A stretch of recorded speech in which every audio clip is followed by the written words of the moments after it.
Hi friends, welcomes to Pavis gallery. இன்றைக்கி நம்ம பார்க்க போகிறது super singer season 10 back to school ரவுண்டில் அடுத்ததாக பார்க்க போகிற கண்டஸ்டன்ட் நம்ம ரேணுகா தாங்க.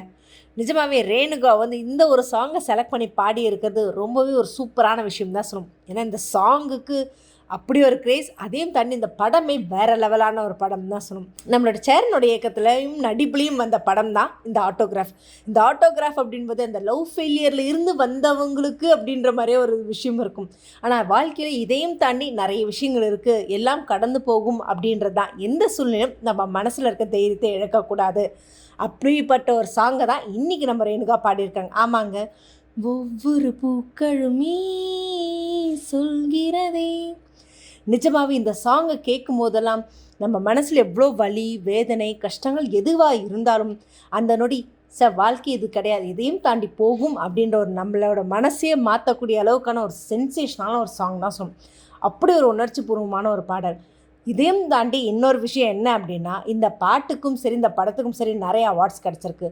3 national award, 3 state award, 4 Filmfare அவார்டுங்க. முக்கியமாக இந்த பாட்டுக்காகவே நம்ம சித்ராமாவுக்கு நேஷ்னல் அவார்ட், ஸ்டேட் அவார்ட் 2மே கிடச்சிருக்குங்க. நிஜமாகவே சித்ராமாவோட வாய்ஸ்க்கு ஒரு ஈடு இணையே கிடையாது. எந்த ஒரு பாட்டாக இருந்தாலும் அந்த எக்ஸ்ப்ரெஷன்ஸ் ஃபீலோட அப்படி ஒரு உள்வாங்கி பாடுறதுக்கு உடம்பெல்லாம் மெய்சில் இருக்கிற அளவுக்கு அந்த சாங்கை ஸ்டேஜில் நம்ம ரேணுகா பாடினதுக்கு நிஜமாகவே செம சூப்பரான ஒரு சாங் செலெக்ஷன் தான் சொல்லணும். ஏன்னா அந்த வயசுக்கும் மீறி அந்த ஒரு ஃபீல் பண்ணி அவ்வளோ பேர் முன்னிலையில் அந்த பாட்டை அப்படியே ப்ரெசென்ட் பண்ணுறது ரொம்ப நல்ல விஷயம். பாடி முடிச்சதுமே இமான்சி அவர்கள் சொன்னது, நிஜமாகவே கொஞ்சம் சங்கதிகள் அங்கங்கே மிஸ் ஆச்சு, பட் ஆனால் இன்னும் நல்லா ப்ராக்டிஸ் பண்ணிட்டு வர்றோம், அப்போ தான் இது எல்லாமே ஃபுல் ஃப்ளெட்ஜாக போக முடியும், அடுத்த லெவலுக்கு நீ போகிறதுக்கு அப்படின்னு சொல்லி அவரோட கருத்தை பதிவு பண்ணார். நம்மளுடைய சித்ராமா, நீ இந்த பாட்டை எடுத்ததுக்கே நான் ரொம்ப ஹாப்பி. இந்த சாங் நீ சூப்பராக பாடியிருக்க. ஃபஸ்ட்டு இருந்ததை விட இப்போ நல்ல இம்ப்ரூவ்மெண்ட் சேஞ்சஸ், பட் இன்னும் நீ நல்லா ப்ராக்டிஸ் பண்ணி ட்ரை பண்ணணும். ஸோ காட் பிளஸ் அப்படின்னு சொல்லி முடித்தாங்க. நம்மளோட மனோஜி அவர்கள் கேட்டதுக்கு, இந்த சாங்கை நீ செலக்ட் பண்ணிவிட்ட, அந்த தைரியத்துக்கு நான் பாராட்டுறேன்.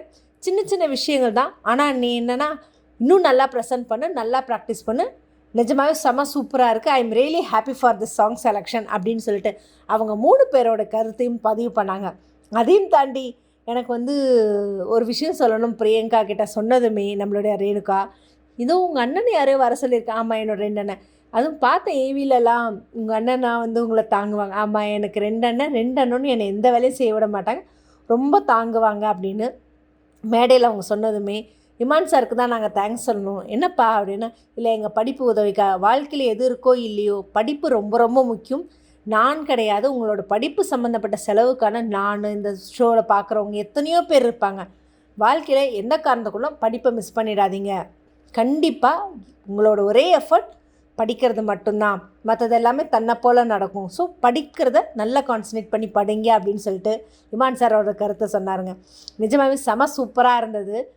ஒரு பாட்டையும் தாண்டி ஒரு ஒருத்தருடைய வாழ்க்கையில் ஊக்குவிக்கிறது அப்படின்றது ரொம்ப பெரிய விஷயம். ஸோ அதுக்கு இமான் சாருக்கு ஒரு ஹேட்ஸ் ஆஃப் சொல்லலாம். நம்மளோட ரேணுகா இந்த மாதிரி நல்ல சாங்ஸை செலக்ட் பண்ணி அடுத்தடுத்த லெவல் போகிறப்போ அவங்க நல்ல ஒரு இம்ப்ரூவ்மெண்ட்டை வரணும் நம்ம எதிர்பார்ப்போம்.